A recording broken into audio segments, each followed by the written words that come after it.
श्री राम के जीवन से जुड़ी 10 अनसुनी बातें आप भी जानकर चौंक जाएंगे। भगवान राम विष्णु के 7वें अवतार हैं। प्रभु श्री राम के जीवन से जुड़े कई अनसुने और रोचक तथ्य हैं। श्री राम को 16 में से 14 कलाएं ज्ञात थीं। यह चेतना का सर्वोच्च स्तर होता है, इसीलिए प्रभु श्री राम को पुरुषों में उत्तम कहा गया है। श्री राम 16 गुणों से युक्त थे, जो इस प्रकार से है। 1. गुणवान अर्थात योग्य और कुशल। 2.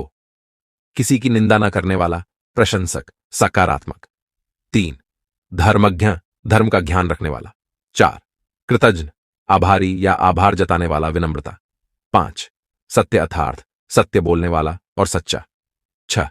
दृढ़ प्रतिज्ञ, प्रतिज्ञा पर अटल रहने वाला, दृढ़ निश्चयी। 7. सदाचारी, धर्मात्मा, पुण्यात्मा और अच्छे आचरण वाला, आदर्श चरित्र। 8. सभी प्राणियों का रक्षक, सहयोगी। 9. विद्वान, बुद्धिमान और विवेकशील। 10. सामर्थ्यशाली, सभी का विश्वास और समर्थन पाने वाला, समर्थवान। 11. प्रिय दर्शन अर्थात सुंदर मुख वाला। 12. मन पर अधिकार रखने वाला, जितेंद्रिय। 13. क्रोध जीतने वाला, शांत और सहज। 14. कांतिमान अर्थात चमकदार शरीर वाला और अच्छा व्यक्तित्व। 15. वीर्यवान, स्वस्थ्य, संयमी और हष्टपुष्ट। और 16वां गुण, युद्ध में जिसके क्रोधित होने पर देवता भी डरें, वीर, साहसी, धनुर्धारे, असत्य का विरोधी। श्री राम ने किस आयु में किया कौन सा काम? कहते हैं कि सीता जी और प्रभु श्री राम के विवाह के वक्त राम जी की आयु सिर्फ 14 साल थी, जबकि सीता जी की मात्र 6 साल की थी। शादी के बाद दोनों 12 वर्षों तक अयोध्या में रहे। इसके बाद करीब 26 की उम्र में श्री राम जी को वनवास हो गया था। वन में 14 वर्ष रहने के बाद जब श्री राम और सीता लौटे, तब सीता जी की आयु 32 और राम जी की उम्र 40 हो गई थी। श्री राम जी का असली नाम दशरथ राघव रखा गया था, परंतु बाद में नामकरण संस्कार के समय उनका राम नाम रघु राजवंश के गुरु महर्षि वशिष्ठ ने रखा था। गिलहरी की कहानी।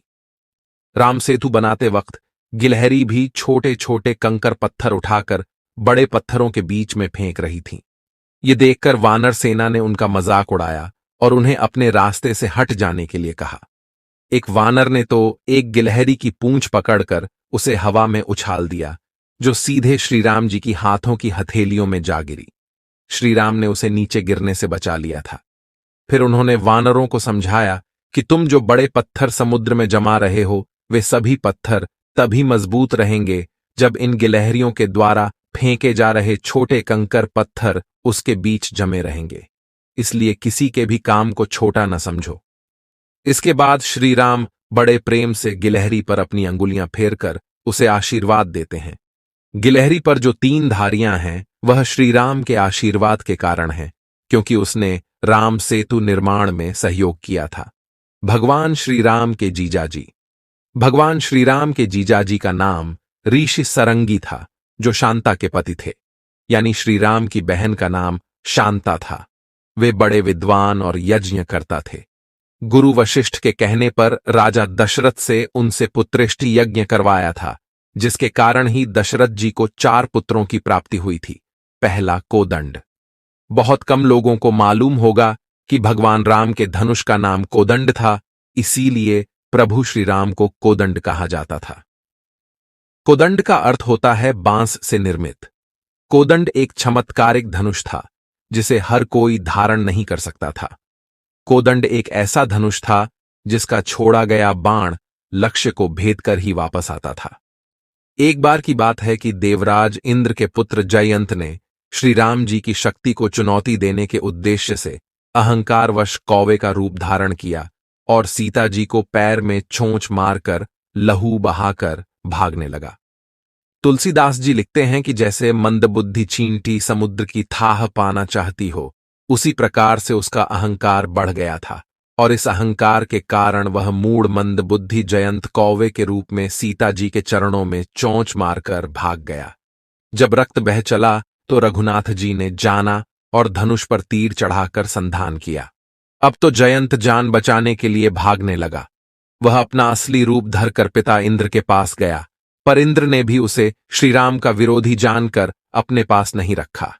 तब उसके हृदय में निराशा से भय उत्पन्न हो गया और वह भयभीत होकर भागता फिरा, लेकिन किसी ने भी उसको शरण नहीं दी, क्योंकि राम जी के द्रोही को कौन हाथ लगाए। जब नारद जी ने जयंत को भयभीत और व्याकुल देखा तो उन्होंने कहा कि अब तो तुम्हें प्रभु श्री राम ही बचा सकते हैं, उन्हीं की शरण में जाओ। तब जयंत ने पुकार कर कहा, हे शरणागत के हितकारी, मेरी रक्षा कीजिए प्रभु श्री राम। और कोदंड का बाण वहीं रुक गया। विष्णु सहस्त्र नाम। विष्णु के 1000 नामों में राम नाम 394 नंबर पर है। अंत में बताया गया है कि सिर्फ राम नाम जपने से ही विष्णु सहस्त्र नाम का पाठ पूर्ण होता है। विष्णु सहस्त्र नाम का पाठ पढ़ने से समस्त मनोकामना पूर्ण होती है। घर में धन धान्य सुख संपदा बनी रहती है। यदि आप विष्णु सहस्त्र नाम श्रोत यानी श्रीहरि के 1000 नामों और उनकी महिमा को पढ़ने में असमर्थ हैं, तो मात्र एक श्लोक से ही इस पाठ का पुण्य प्राप्त किया जा सकता है। अर्थात शिवजी माता पार्वती जी से कहते हैं कि श्री राम नाम के मुख में विराजमान होने से राम राम राम इसी 12 अक्षर नाम का जप करो। हे पार्वती, मैं भी इन्हीं मनोरम राम में रमता हूं। यह राम नाम विष्णु जी के सहस्र नाम के तुल्य है। भगवान राम के राम नाम को विष्णु सहस्र नाम के तुल्य कहा गया है। इस मंत्र को श्री राम तारक मंत्र भी कहा जाता है और इसका जाप संपूर्ण विष्णु सहस्त्र नाम या विष्णु के 1000 नामों के जाप के समतुल्य है। यह मंत्र श्री राम रक्षा सरोतम के नाम से भी जाना जाता है। सूर्यवंशी राम। भगवान राम ने सूर्यपुत्र राजा इक्ष्वाकु वंश में जन्म लिया था, इसलिए भगवान राम को सूर्यवंशी भी कहा जाता है। उनके पूर्वज जैन धर्म के तीर्थंकर ऋषभनाथ, निमिनाथ आदि थे। इसी वंश में राजा दिलीप, भागीरथ, राजा पृथु, राजा रघु आदि हुए। रघु से सभी रघुवंशी भी कहलाए। राम के बाद कुश के वंश में ही आगे चलकर गौतम बुद्ध हुए, ऐसी मान्यता है। इंद्र का रथ। मायावी रावण को हराने के लिए भगवान राम को देवराज इंद्र ने एक रथ दिया था। इसी रथ पर बैठकर भगवान राम ने रावण का वध किया था।